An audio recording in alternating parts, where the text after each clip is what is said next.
In the heart of the city, where dreams come alive, B-Up's on the mic with that fire in his eyes. From the court to the field, every game, every fight, he's the voice of the struggle under stadium lights. He's seen the highs and the lows, the wins and the pain, every triumph and tear, every loss in the rain. But through it all, he stands tall, never backs down, with a heart full of love for this sports-loving town. Sports talk we watch, where the passion runs deep.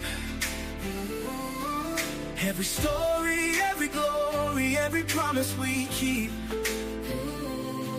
From the love of the game to the struggles we face, he's the voice of the people in the sacred space. Sports talk we watch, where the passion runs deep. Sports talk we watch, where the passion runs deep. Sports talk we watch, where the passion runs deep. There's a love in the air for the game and the grind, for the players who hustle, leaving it all behind. Through the sweat and the tears.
Yeah. What's up, family? What's up? I'm at it once again. I'm telling you, Sports Talk with B. Watts. I'm your host, Bernard Watts. Glad to be able to come to you on this Tuesday evening with Uncle Steve and J.R. Boxing. Only thing we ask that you do, hit that like button. Subscribe to the channel if you haven't subscribed, and hit that notification bell. It'll let you know whenever we go live or drop a video. And if you'd like to continue to support the broadcast in any kind of way, through Super Chat, Cash App, or just by joining the membership, we appreciate anything that you do to help the broadcast grow in a very special way. Tonight, just for a few minutes, we're going to talk about Shedeur Sanders by being the face of the Cleveland Browns football team, just for a few minutes, and then we're going to pivot and hunker down and Coach Prime and the Colorado football team. Yeah, we got to get back to our roots, all right? Can we do that? Once again, I want to say hello to everybody in the chat. Miss Phyllis Smith, how you doing? Appreciate you. DJH, what's going on? FD, Miss Carolyn Shepherd, what's going on? I love CC. Well, she been rocking with me. She rocking with me. Appreciate you, too. Miss Phyllis Smith again. Miss Patricia McGee, appreciate you for rocking with me. Got my dog with me. Miss Debbie Garcia. What's going on? Miss Harris, how you doing? Miss Crystal Wise Williams, always in the building, and we thank you, Miss Harris and Miss Williams. We appreciate you. Miss Paris, how you doing? Thank you. FD is in the building, and we appreciate it. Appreciate it. Elijah Watson, what's going on, man? You all right? Tim, what's up? You good? X in the cut. Yeah. We here. J.R. Boxer, he back there. I know you. I'm sure y'all looking for him. He back there. Him and Uncle Steve, they backstage. Chad Griffin, what's up? My dog, what's up? You all right? My girl. Nash Williams. Appreciate you. All right. Kane the GOAT. You all right? Appreciate you. All right, let's get this show on the road. Let me bring the fellas up, and we finna rock. Uncle Steve is in the building. Where JR go? Oh, he don't slid down there in the back. He must be sleep backstage. You better wake up. It's time to work, man. There he is. That way, boy, come up with a different back. Well, he got a different background every time he show up, boy. I don't know if he worked for ESPN or Fox. I'm sure it's Fox because they Republican. I love CC said, "What's up, Unc? Yeah, yeah, yeah. What's going on, fellas? Oh, How was nothing y'all much, day, man. man? What's up, B Watts? What's happening? What's happening? Day was good, man. Did a little Day was little good, golf man. thing, just a little bit. Okay. Yeah. What you do on the back nine? What you do on the back nine? Oh no, man. My game weak, man. I'm trying to get into it though. Oh, Trying. you just getting into okay. You're a caddy now. You're a Yeah. caddy. Yeah, okay. I Yeah. need I need a caddy, man. I need one myself, man. It started raining. Yeah. I think I went out there was Father's Day. It rained, so we didn't hardly get the chance to play now. So it was all good though. Stayed in the clubhouse, did what we did. You know what going on in the clubhouse, so it is what it is. All right, fellas, let's Yeah, get it into the is. show, man. I ain't gonna hold y'all long. I just need 55 more minutes. Well, 54 minutes, and we'll call it a go. Let's get into this thing. Shedeur Stunner is the face of the Cleveland Brown football organization. The question is, how can a fifth round draft pick, a 144 pick in the NFL, can be the face of a franchise? When you look at the Kansas City Chief, Uncle Steve, they got a face of the franchise. It's Patrick Mahomes. When you look at the Baltimore Ravens, Lamar Jackson, he the face of their franchise. He was the number one first round draft pick. But when you look at Cleveland, when you look at the Cleveland Browns, big dog, I did the research. Fellas, Jack, I did the research. I just stopped it at 10 years. They done had a quarterback every year. Every year. For 10 years, man. A different quarterback. How could a owner be ranked number 8 as a billionaire in the NFL and go through those many quarterbacks? Who running his organization? I don't know what he doing. He can come and get me and run that organization. But the question is, JR, how is Shedeur Sanders is the face of the franchise right now, and he hadn't took a snap. I mean, that's the hottest thing smoking right now. Surrounding the scrutiny of the draft slide compared to where the Cleveland Browns had him on their draft board. See, I was able to get inside the building and get a picture of the pre-draft board.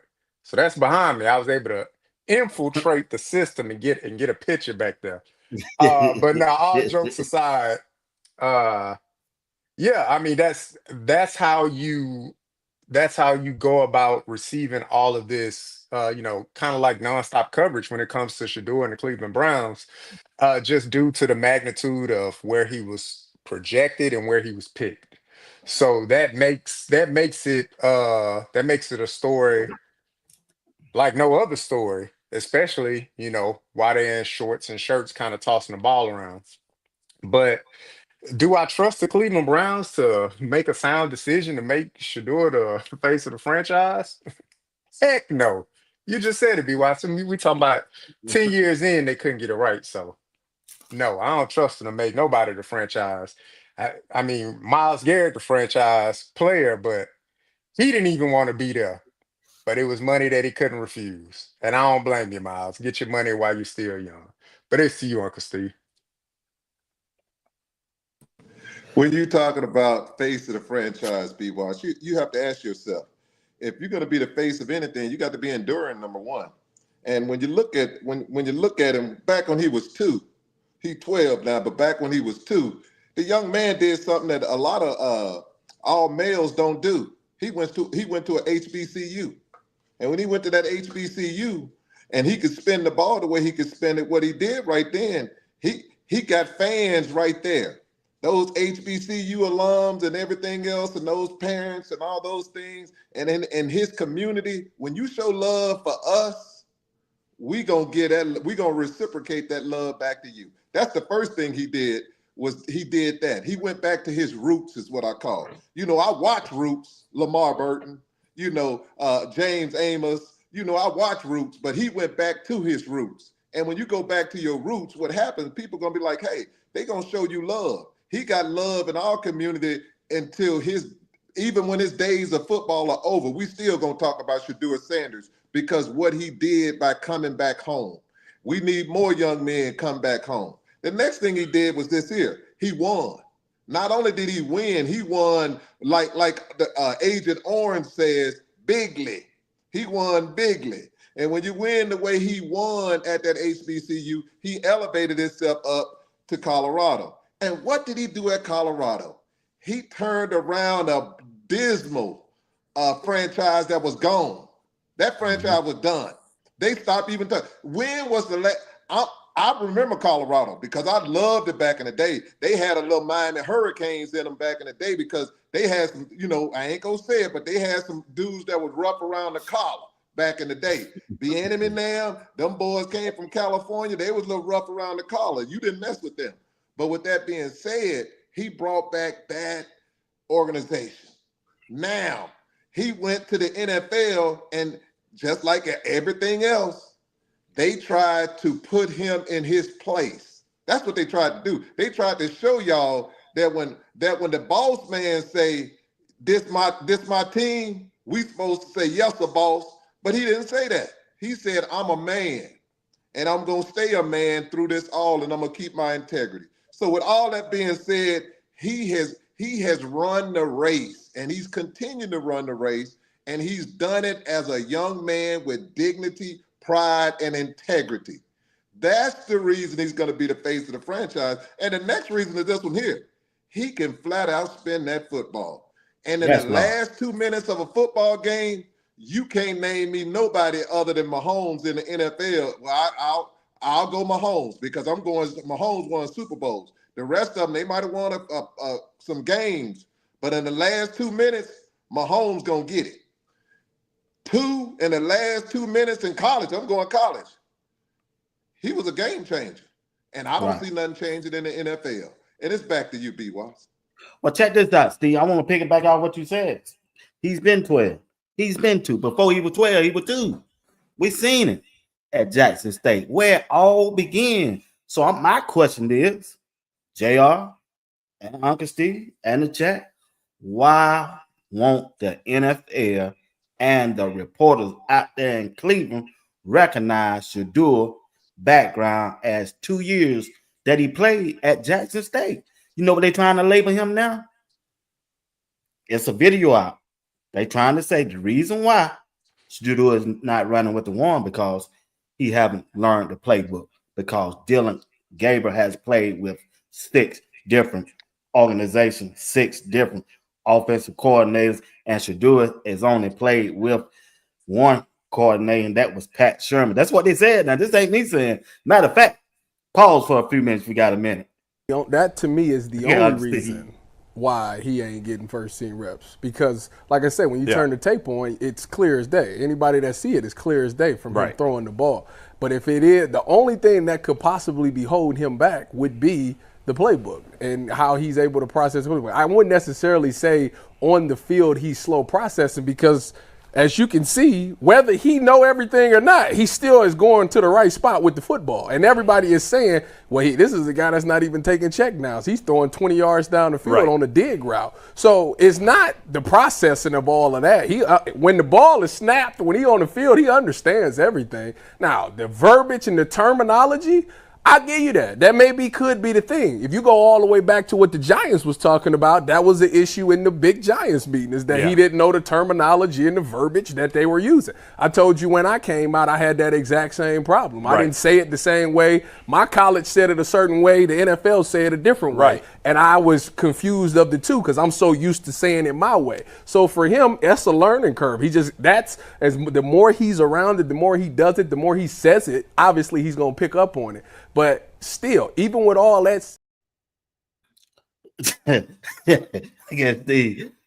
what they was talking about, Mary Kay and some more old heads from the past, trying to figure out a way to, I guess, that dim the light off Shedeur and pump up Dylan Gabriel, because everybody is talking about Shedeur. from the players on the inside of the building, the coaches, and former players, and podcast and radio. So they responded to what she had reported, and some more people reported. Look like they moving the goalposts again. JR, what we used to, and they saying Shedeur is. They really try to call the dude slow. That's why I'm gonna keep it real. They say he's slow, and that's the reason why he haven't been running with the number one offense. You can look at it two ways, B Watts, but the last thing you said, it's the same song, different face every time. Something that they always question when it comes to the black quarterback is his acumen, how he processes information, how astute the young man is.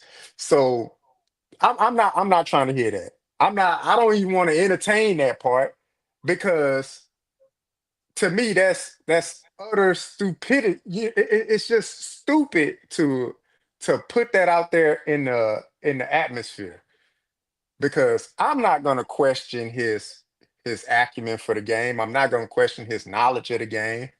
I'm not going to do that. We're not going to talk about a young man that played for 6 different offensive coordinators through 4 years of college football. We're not going to talk about that. We're not going to talk about how he was able to digest what they said was uh, a quick pace offense with Sean Lewis, and he got out there the first game and he threw for over 500 yards. We're not going to talk about that because that just it doesn't make sense to the eyes of those reporters. So it's a joke. It's stupidity. I'm not gonna go there. What I will say on the other side of it is that these reporters that put this information out, I think the information was more so pitted towards Dylan Gabriel to save face for Dylan Gabriel. The way the articles read, it seemed as though all the questions were about Dylan Exactly. Yeah. Gabriel and not about Shedeur. Right. So they were more interested to know, well, Dylan Gabriel's getting these first team reps. Why is he getting those first team reps and not Shedeur? And so the reporters then, the narrative or the spin or whatever they want to put on it, they making the story a little bit juicy. They making it a story that's unreadable in my eyes, but maybe readable to some others. So I don't look at it as, them downtrodden on Shador, at least not intentionally, I hope. But the undertones of the article, to me, it looks like they're trying to big up Dylan Gabriel and put him in a position by saying, oh, we can treat him as though he's a veteran when he don't have no NFL experience. That's what I take from that. It's on you, Uncle Steve. Well, I got a sweet lady that I call my mama, and she used to tell me all the time, "You ain't gonna piss in my face and tell me it's rain." That's all they doing. They pissing in y'all face and telling y'all it's rain. Let me go. Let me start with this. At first, they said he was arrogant. He was arrogant. He was first. He was feeling himself. Then they said he didn't carry himself the correct way when he was in the meeting. Then they told us he couldn't spin the football. His ability, he didn't have that kind of ability. He was average at best. He was average at best. Then they told us, hey, we didn't even have him on our board anyway. We had him graded as a 5th and 6th. Then they told us, well, we need to put a little more seasoning on him so he can come, and we need to go slowly with it.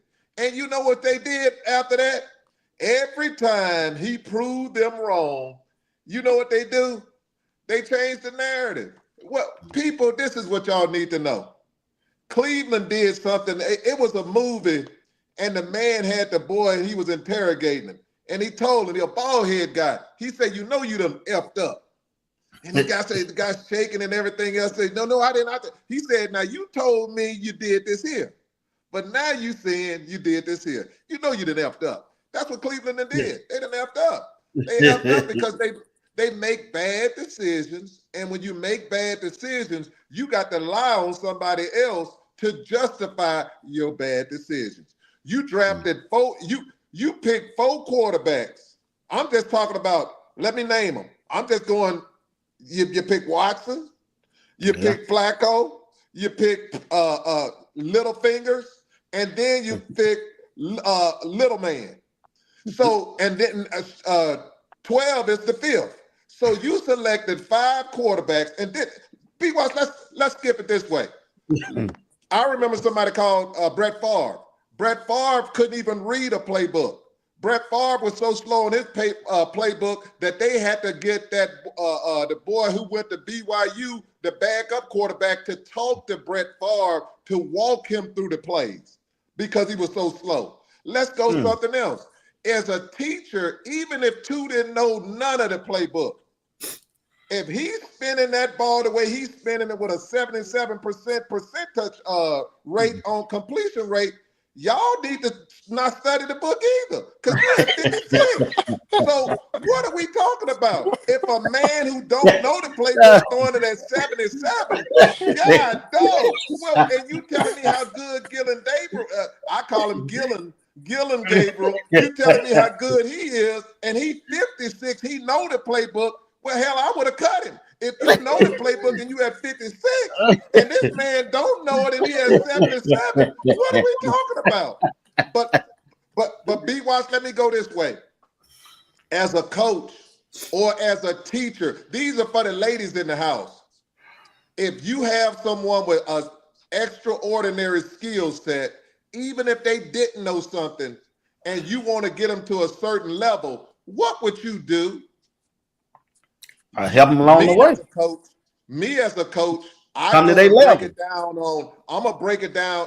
And this ain't for 12. 12 knows all of that stuff. It's just the verbiage. They just changing the verbiage. It's just stupidity.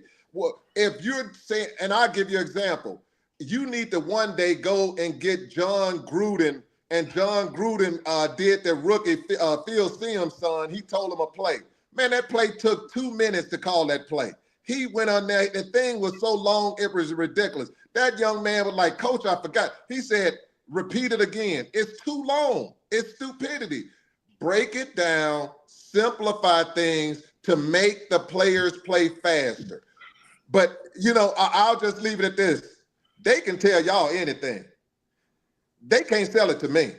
They can keep up. Hey, tell them tomorrow they're gonna tell you another lie. They're gonna tell you the stock market we're gonna have more jobs in the stock market tomorrow. So they can tell y'all anything. Y'all listen to it. I don't listen to that BS because you're not gonna tell me what my eyes see. My eyes see this one. He got the highest percentage.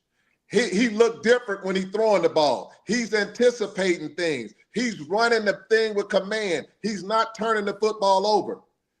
If he's doing that and he don't know it, hell, I hate to see him with these 5 weeks. We might put him in the Hall of Fame. I'm gonna tell him, I'm gonna tell 12, don't learn the damn playbook. If you can play this good and you don't know it, you need to stick with what you're doing. Don't even learn it.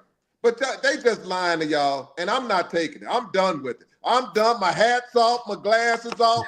I might Hold on. Hold on, big dog. Hold on, Steve. Time out, big dog. Don't strip over me, dog. Oh, man. Want to thank I Love CC for that super chat. Welcome down, 12. Hit that like button. Thank you for the fact. Welcome down, 12. Welcome down. Well, Steve for the strip on here. Y'all better get them super chats in. Y'all get that money. Get that money up. Get that money up. FD. How is Dylan Gabriel not able to translate his smart to the field while they are not helping Dylan? We all got eyes. 41, 53, 77. That's right. Appreciate that $5 super chat. Yeah, appreciate it. Boy, that Steve, boy, it's Tuesday night, y'all. I just sit back and ride, boy. He said, crash it out. Crash out on y'all, boy. Hey, ESPN, Fox News, clip this section and run it on your social media. But you ain't got to go by what Stephen A. You ain't got to go by what Nightcap say. You can go by what Steve just did. Yeah. We took it off. He took it all off. Well, I'm gonna close this section out by talking about Shedeur. Let's say we're getting ready to go to training camp, and he does good. They got 4 quarterbacks, right? They are. Is it a good thing? Is it a good thing for Shedeur to start it off game 1? You got to remember, they got 3 more quarterbacks behind them. Is it a good idea for Shedeur to go out there to be QB1? And let's say they go 2-3 the first 5 games, or the team ain't that good, they go 1-5. Is it a good thing? I mean, 1-4. Elijah Watson, $2 super chat. Steve turning this thing into Magic City. Yeah, man. Hey, man. Hey. It is what it is, big dog. We do it all over here. Is it a good thing, fellas, for him to start off? Me personally, yeah, it's a good thing. Start it off. That's what we're in the game for. But I just want to hear y'all opinion. Yeah, what is the Cleveland Browns trying to accomplish this year? Look, every team can lie to you and say, "Look, man, we're trying to win a Super Bowl," when we know that's not the case.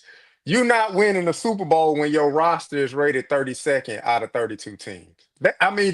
If they do, that is the most miraculous thing that could ever be accomplished in American sports. For your roster of players to be dead last in the NFL and you go on to win the Super Bowl. So what is Cleveland trying to do? Are they trying to win the Super Bowl? They trying to sell tickets? What are they trying to do? I mean, they have a fan base that's loyal as loyal can be. I mean, they didn't stuck around through some really, really hard dog days. So you heard what 12 said at that podium at the NFL Combine. Look, if you're serious about changing your franchise, you're gonna come get me. So I would have to think somebody within that franchise is serious about turning it around. Now, whether that's Andrew Berry, whether that's Kevin Stefanski, remains to be seen. I think they job on the line. But maybe Jimmy has them like, look, it's been too long. And we got to turn something around. So I say you put them out there. 77% says put him out there. Right. If he goes through training camp in the preseason and he's still producing at a high clip, you put him out there. Because to me, I say that's your best chance of having what you can salvage of a season. Because I don't think they're going to win much anyway. That's just me. I hate it for Shedeur, but I don't think they're going to win much. So what is the organization trying to do, B. Watts? Who knows? So you put them out there, you learn in the hot seat, trial by fire, and you go from there. Because if all the reports are, the early reports for, oh, they got 2 first-round draft picks next year, and you're already looking ahead to a quarterback, well, at least you need to know what you have in this room right now. And you know what you got out of 2 guys, Kenny Two Hands, Little Finger Pickett, right? And Joe Flacco, the ageless one. So you put those young guys out there, and I think you start with 12. That's just me. Okay, Steve. Well, Let me come at you like well, this, Steve. Leave that alone. Leave that alone, Steve. We're going to leave that alone. Steve, let me come to this with this. If things go wrong, if you don't own them, who you fire? The general manager or the cat coach? yeah, bro. You hear me? Hey, B-Watch, you say if I'm the owner, if things go wrong, would I fire them? Is that what you Which, asking me? which one? Which one? Which one? Well, let's go this route. It wouldn't be which one. All of them would be gone. I would fire them and anything that looked like them.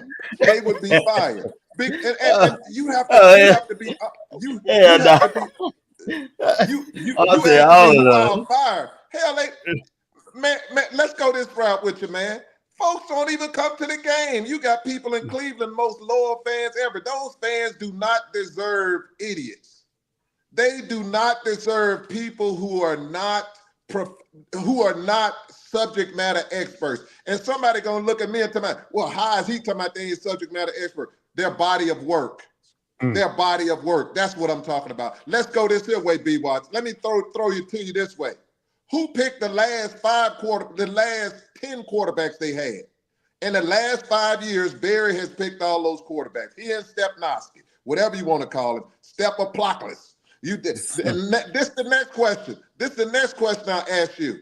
How is it that you can watch Gabriel and Shedeur Sanders for an entire year, evaluate them for an entire year, then you get them in your building and work with them, and you don't know whether or not they're a franchise quarterback? Stop the press. Who are you? If you can't give me the answer to that and you pick them, how in the heck as an owner I'm gonna listen to your no good, unreliable self to tell me about next year's crop who has less numbers than what Shedeur has? They don't even have the accomplishments Shedeur has. Eli Manning, that Archie Manning boy ain't played number doggone half a game, 2 games. Let's go with that boy at doggone Clemson. He ain't got nothing but 5 stars on his team, and he's still losing. In big games, he looks horrible. So all I'm telling you is this one here. You talking all of this crap. These, man, every time they get them players that he gonna be the next one. Just like Barkley was when he was at USC, just like Matt Leinart at USC. They gonna be man, them boys ain't even average. Just like the boy they put where Utah went to doggone the Jets. Ain't average at best. I'm tired of the foolishness. Let's go this way. Cam Ward is going to be starting with Tennessee, and I guarantee you he don't know the entire playbook. That boy at New Orleans is going to be starting Slop, the one they drafted in the 2nd round. He'll be starting in New Orleans. He won't know the entire playbook. You ain't expected to. What a coach does is he slowly goes you through that playbook, gets you with 50% of that playbook. Then as week by week, he adds on to it. The problem is this. Beat Watch is just like somebody, if you cheat, people need to understand this. Let's put it this way. Y'all have kids that play with little blocks. They have squares, triangles, and stuff like that, and you have to put them into that box, each section. You have to put each one into the appropriate one. What Cleveland did, they got a triangle and trying to put a square in it. It don't fit. Don't fit. It don't fit. And they're trying to shove it in there. And then, back in the day, people used to say, that ain't it. When you heard those magic words telling you that ain't it, you got to move it a little bit. But with that being said, Cleveland can't do that. Cleveland's so doggone stupid, they still trying to. And when you're trying to do that, it's a problem. You can't do it. And all I'm telling y'all is this one here. You're telling me some people who are arrogant and trying to talk about 12, and hell, at least 12 can say this. Everywhere 12's gone, he's won. Everywhere he's gone, he's won. Barry and them can't say that. They got a losing record. And this is 12 coming from a team that was 1-11. And to get a winning record out of Colorado coming off a team that's 1-11 that you got there late, and you had to get players that was on the scraps, and you still had to play, and you still ended up with a winning record when you leave Colorado. Man, that's impressive. Yeah. You talk about these other teams, they got 5 stars at Alabama. You lose a coach, you use players, you got 3 5 stars right behind them. What are we talking about? You didn't have no 5 stars at doggone Colorado. You were seeing stars. So with all that being said, y'all need to realize it. I don't want to hear no more people telling me about subject matter experts. They can pick players. Now, if you're the Philadelphia Eagles general manager, I'll listen to you. He can pick players. If you're the Green Bay Packers, you can pick players because all they do is win. Every year they win. Pittsburgh, they win. They were stupid for not picking 12, which I don't understand, but that goes with that man in the I call it in Candyland.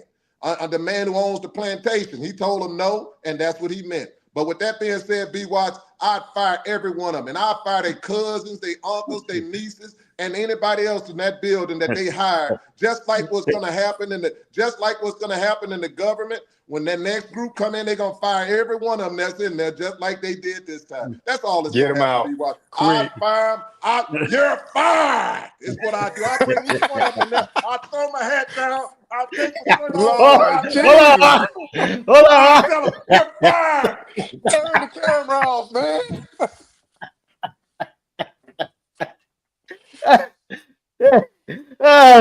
Yeah. Steve done went on, man. Crashed I out. got. He Oh done wait till. crashed out, bro. No, what? I gotta wait till he get back, man. He back there. Oh hell no. Okay, that's enough of Shedeur, bro. We been to switch this thing, man. Okay, that's enough of Shedeur. That's enough of Shedeur. Oh no, we got Uncle Steve or Bill Goldberg on the stage. I don't know, man. I don't know who it B is that we got. B Watts, let me say this about this thing about Shedeur. It's my last thing. When I kind of sat down and I read it and I saw it, I was utterly disgusted. That's why I don't want to talk about it because I'm looking at it from a standpoint of whoever spoke to Andrew Berry. I believe the reporter name, last name is Weinstein or something like that. She the one that put out the Yeah, report about Dylan right. Gabriel. I was utterly disgusted in the fact that from a black man, a Harvard educated black man at that, in Andrew Right. Berry, to allude to or leave it open for this conversation to question the mind. Something that you can't prove from a public standpoint, because our eyes don't lie. You know, your eyes don't lie to you. You know, you got two pair of them. Some people got four if they wear glasses. Yeah, some people got six if they got bifocals. So look, your eyes don't lie to you. The clips that the Cleveland Browns are putting out, the information that's being reported by ESPN Cleveland on the tracker, that doesn't lie. Those are factual stats. That don't lie to you. 77% don't lie to you. What you see in those clips, whether it's clip forming or not, it doesn't lie to you. But the lie that can be told to you is to allude to the fact of somebody's mental capacity because you can't prove it. Nobody else is in the building to say otherwise. Like when the report came out about the Giants, nobody else is in the building to prove otherwise what happened outside of that organization. So to me, that's why I said I didn't want to talk about it because to me, I don't want to say another black man bringing another black man down, but he left it so open to conversation to occur like tonight.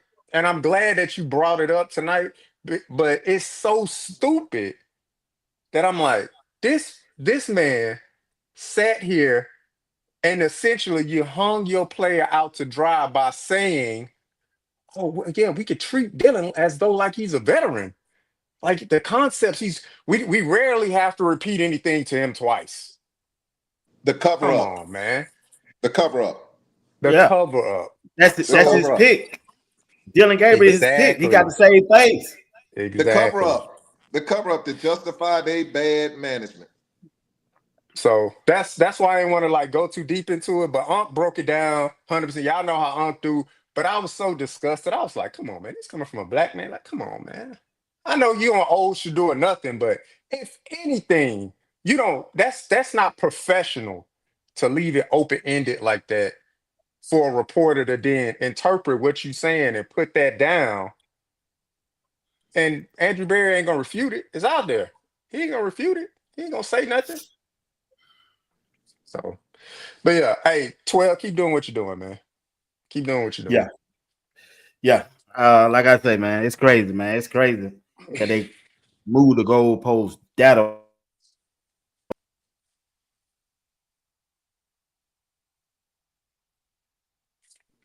B Watts will be back. We're gonna keep this thing here going because he's gonna get right back on. He just had some technical difficulties.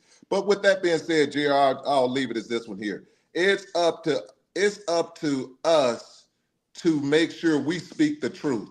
When we hear a Exactly. lie, we need to be able to stand up, step up, and say it's a lie, and we are not going to accept that because what they're telling you is this one here.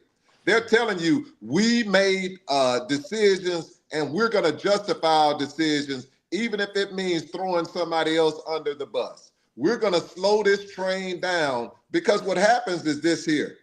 This is what they're looking at also. Yeah, They, what I'll put it this way. If they were 100% behind 12, I'll be like starting game one.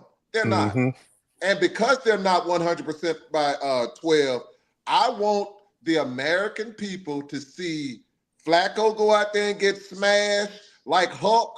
I want him, Dylan Gabriel, to go out there. He's going to get smashed. But what you're going to see is this one here. They're going to run the ball so much. Them fans going to be so irate. They're going to run the ball so much. Them fans going to be like, come on, man. We going back in the 1940s because they're going to try to protect him. And they're going to do some play. It's going to be so simple football that man, Houston, Texas is going to be laughing. If we see this mess, we going to kill y'all. But with that being said, is this one here. They're going to kill him. With that being said, I'll tell you this one here. I want 12 to wait and look at what they're doing so that he'll have the whole team behind him, the locker room behind him when he comes in, because they're going to be like, it's game time. And then what you're going to have, you'll have the TV rate. This is what they're going to do. When 12 does play, I guarantee you some kind of way they're going to have it on TV. I guarantee you some kind of way. Yeah. They got that red zone and all that stuff. Watch how quick that they're going to start showing 12. When he get close, they're going to start showing 12 because what's happening, he the only thing selling. Name something else people talking about in football. I'm waiting. Usually they talking about the Cowboys. Ain't heard a peep about them. I ain't heard you ain't heard nothing about and Micah Parsons' contract and picking up Pickens and look at the Super Bowl champs. They ain't even talking about the Super Bowl champs. Then you got Kansas City. They ain't even talking about Kansas City. Bro, what I'm telling you, they call it a circus, but it's not a circus on 12's part. It's a circus on their part because they're trying to sell tickets. And they understand people like car wrecks. And when you put 12 and then the Sanders in it, they want a car wreck because it sells. Back to you, B. Watts. Well said. Yeah, you got that well said, huh? That's well said, man. All right, fellas, let's pivot this thing from Shedeur and let's talk about Colorado football team. All right. When you look at the Colorado football team, right now, what I'm looking at is that I like to start up front because that's where they're gonna be judged at up front. Yeah, it ain't. I understand the quarterback position. We got two good ones. I can say that, but they're gonna be judged. We're gonna be judged up front, and they're gonna start with their offensive line and their defensive line.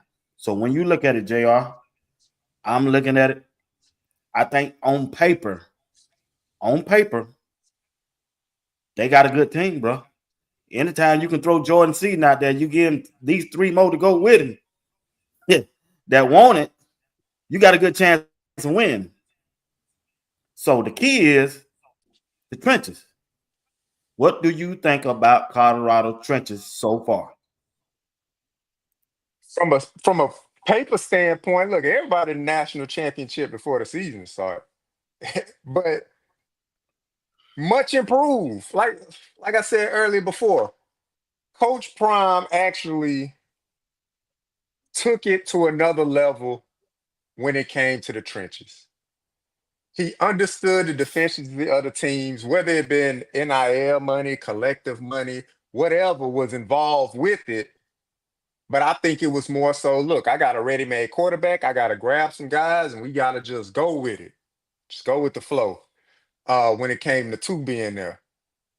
But you look at the trenches this year, the hiring of or the elevation of Gunnar White, the hiring of Andre Garrard, the elevation of George Hegeman in that room, you're putting collective thoughts and minds together to improve that room all throughout. Experience, you see how they recruiting, they hitting the recruiting trail hard. You got offensive linemen coming in there again after again after again on all these recruiting visits. They recruited 4 offensive linemen during this past high school recruitment.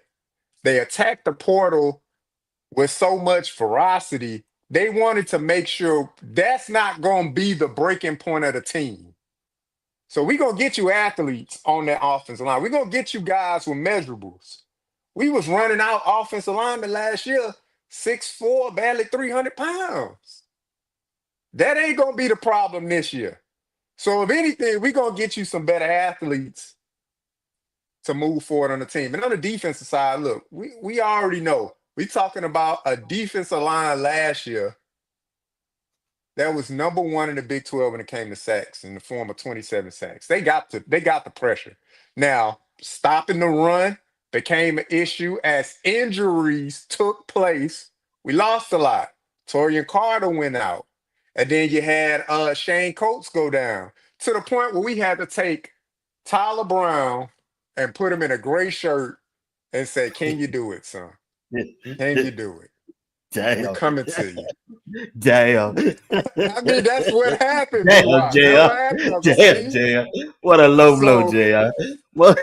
but amidst all of that, they still led the Big 12 with 27 sacks. So the trenches have been greatly retooled.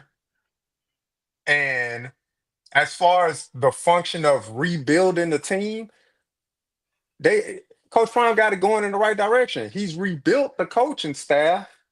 He's retooling the areas that are needed in the trenches to have a dominant or to project a dominant season for sure. So I like it, man. I like it. I like what I'm let me seeing. get let me get this super chat off before you go, Uncle Steve. Marcus D, $2 super chat. Steve got me so pumped that I went for my wallet. Yeah, yeah. I'm gonna make sure he get them $2 too. That's from B Wise. That's from Canada. That's them Canadian dollars. That CA Canadian dollar, from CA. Canada. Appreciate What you Boy, that, think, Mark there, D. huh? hey, when Jr. When you're rocking and rolling like that, now you're in my wheelhouse when it comes to those CU Buffs. This is what we're gonna say right now. The Seton Express. I want to see people doing what the Seton Express doing. When I see them working out at the level of the Seton Express, a big 320 pounder running with the ends, and they beating them on those 200 yard runs and stuff like that. That's what I want to see. I want to see, do they really want it? The next thing I'll tell you is this here, B-Watch. They got a better group of players this year than they did last year. Something Right. I can give Coach Prime credit for. He has improved every year he's been there. But this Mm-hmm. is a negative, I am going to say. I truly believe Coach Prime set his team back just a little when they didn't run the ball last year.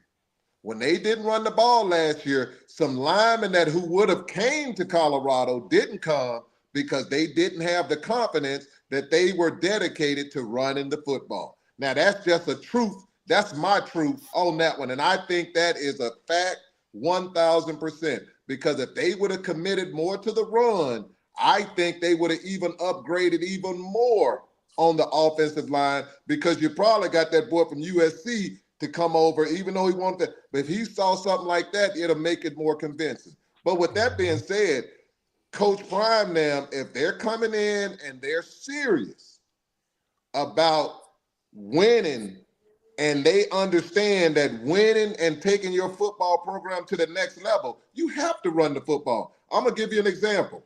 Watch Bill Belichick. Watch North Carolina. I will put $500,000 on it that they're gonna run that football. That's a lot. I've been watching them with It's a the lot of Giants. chicken. They because it's easy money. He's gonna break it down where they're gonna run the football, they're gonna do play action, they're gonna depend on their defense to stop plays and prevent people from getting in the end zone. If you look at Washington last year, his son was the defensive coordinator for Washington. You weren't scoring a lot against Washington. And That's what I'm true. telling you, with a Bill Belichick defense, you can put any kind of players you want to. He gonna put them players in position to stop big plays. I'm just putting it to you this way.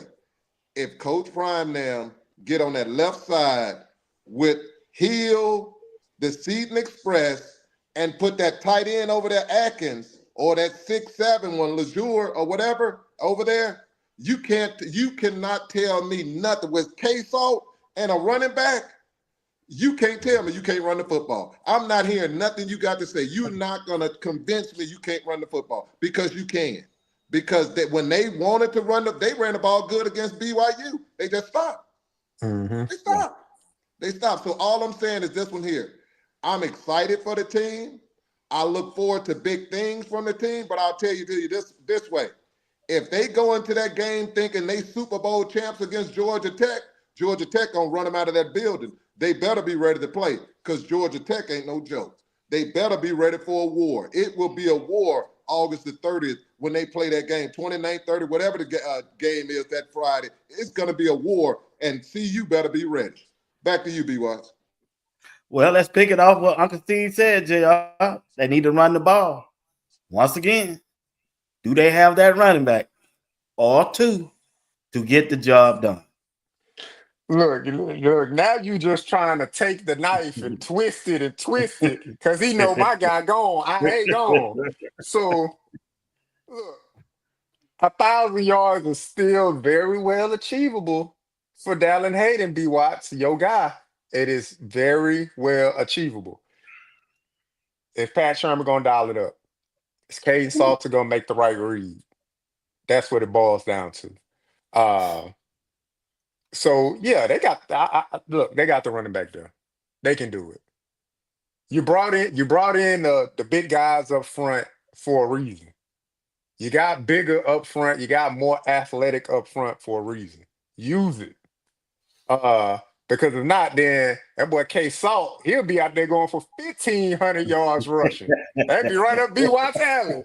Heisman Trophy and everything in total. Yes, sir. 1,500 yards, throw for 3,300 yards. That's Probably it. run off about 37 or 40 touchdowns combined at the Heisman Trophy. Seal it up. Congratulations, K Salt. That'd be right up B. Watts Alley. But That's right up. Hey, that's right up K Salter alley. And I tell you what, let them running back don't want to run. But He'll Steve, do it. I saw something today, Steve, on the internet. The number one running back that visit Colorado committed today to Texas. I want to say Texas A&M. Boy, That that is was. I correct. said, oh, I said, Marshall Faulk couldn't lock him down, or was it that money? It was that money. That was a big blow, there, man. Because everybody was looking for that dude to come in and they still got time, or could it be because they're not sure of Coach Prime health? It could be in there. We're praying for him. We hope he heal and get back. But I just believe it's that money. They offer him the more money. Well, you got two things, B-Watch, is this one here. Coach Prime hurt himself a little bit because he said as soon as he got there, we're going to run the football. They didn't run the football. He said again, we're going to run the football. They didn't run the football. This year, 3, we're going to run the football. The good thing he got going back for, we ain't got 2 back there. Now, when it came to 2, he understood 2 wasn't going to turn that ball over. Coach Prime is going to run that football now because he's going back. I'm going back to him when he was at Jackson State and 2 wasn't the quarterback. Even when 2 was the quarterback his first 2 years, they ran that football. They ran that football. But when Coach Prime had that other quarterback during that spring and 2 didn't play, man, they ran that ball so much. I'm like, golly. Coach Prime gonna run that football. And this is what I'm gonna say. And he should run that's their strength. The strength is this one here. K-Salt is an issue. K-Salt should have it every time he scored. They should have that song on, Get Your Salt Shaker. That song, Salt Shaker. That song, they might as well ring it up. That Salt Shaker song, Put Your Salt Shaker. As soon as he scored, get down there. They should get it ready. They should wild up. But this is what I'm going to say is this one here. K-Salt causes so many issues because they're afraid of his feet. Micah and Hayden gonna have a heyday. And this is something they should do too. They should run the option. I don't know what, because BYU did it. BYU did that option on the man. That thing was beautiful. We should also have the option in there where K-Salt coming, because we don't want K-Salt to get hit that much. Hit him with that option, get that ball to the running back, let that running back go. You can do so many different things with K-Salt that it's a crying shame. So with that being said, the running backs, as long as they stay healthy, let me throw it out there to you. I got confidence. If they stay healthy, Colorado's going to have a 1,000-yard running back. And I'm thinking Micah I'm putting. I hope they do it. Put Micah, but this is what they're going to do with Micah. I see.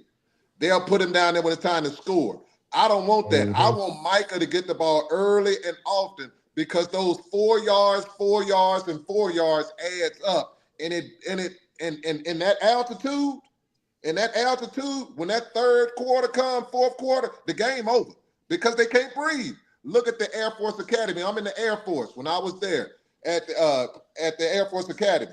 When it came to football, man, we had the smallest team. The Air Force had the smallest team ever.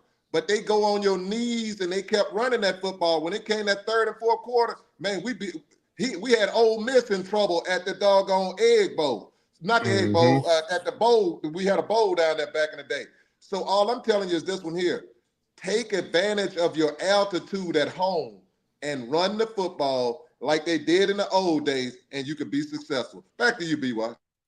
All right. When we look at the wide receivers, there's one wide receiver. He's a leader. He said he want to be a leader when LeJohntay lead, and that's Draylon Miller. I'm not going to talk about Omarion Miller. I want to hit on Draylon Miller. That was a video that came out today, and here it is at practice.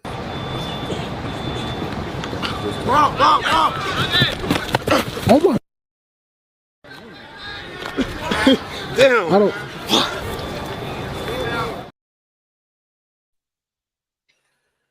The leadership of this team and the leadership in the wide receiver room is going to miss LeJohntay Webster. But when you look at Draylon Miller, you think, can he provide the same kind of leadership that LeJohntay did? Absolutely. So the leadership it's gonna come different though. It's not gonna be the same as how LeJohntay had it because LeJohntay had skin in the game. LeJohntay Right. showed up to see you with Right. 100 catches over 1,000 Yeah. yards. Like he Yeah. showed up with a resume, Yeah. So and Draylon don't have that resume. Draylon Right. resume is comparable to the other guys in the room, right? So truth be told, it's only one guy in the room that got over so many yards from an FBS standpoint. Because Sincere Brown, he played at a lower level the year Right. before. So, but you can't discredit what Draylon brings to the team. He sat there and he saw 3 wide receivers get drafted. 3. And he soaked all of that up. He talked about each one of them individually. And he said LeJohntay meant the most to him because of how he led. And that young man sat there and he probably had his notepad and he took notes throughout the year to say, when do I need to be vocal? When do I need to just show it on the field? When do I need to be a presence in my room when Coach Phil is on our heads? So he understands that. He got to sit through that all last year and observe. Now it's his time to come out. And and the thing that I like is that he has vocally come out and said, I am a leader in that room. I want to be a leader in that room. A lot of young guys shy away from that. I'm just gonna try to do, I'm trying to contribute to the team, try to do this and try. No, he said he want to be a leader for that wide receiver room. That is very important to establish that right now. Because his play on the field, look, his opportunities were limited, but as a true freshman, 32 receptions, 277 yards, and 2 touchdowns. That's not bad for a true freshman. Behind a Heisman winning wide receiver / cornerback, behind another player that got 84 receptions, 940 some yards, and 9 touchdowns of LeJohntay Webster, behind Will Shepherd that caught 46 balls for almost 500 and some yards himself and 6 TDs. So where you fit in all of that, he fed in just where he was supposed to be. 32 receptions, 277 yards, and 2 touchdowns for a true freshman. So he ready. And I believe in him. That's another Texas guy for you right there, Unc. You hear that, B. Watts? Texas leading the way. What I have to like, JR, you nailed it. What I like is I'm gonna add this on. He didn't just do it by talking, he did it by how he transformed his body. Look at what he Yeah. did for his body. When I first Right. saw him, I'm like, man, he got a little baby fat on him right there because high school and everything else. But look at him now. He done slimmed down. I guarantee you he's faster right now than he was last year. He's more confident. And this is the key, is this one here, JR. Coach Phillips trusted. Coach Phillips Hmm. trusted. And that's the key. And the next thing he has is this one here. He has validity in that room because of this one here.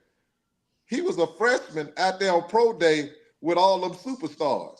Nobody else. So Right. They didn't was. need him. They didn't need him out there. If anybody else, you had all those guys. What you need him for? But he was out there with them on their biggest day. They selected him to be out there because they trusted him.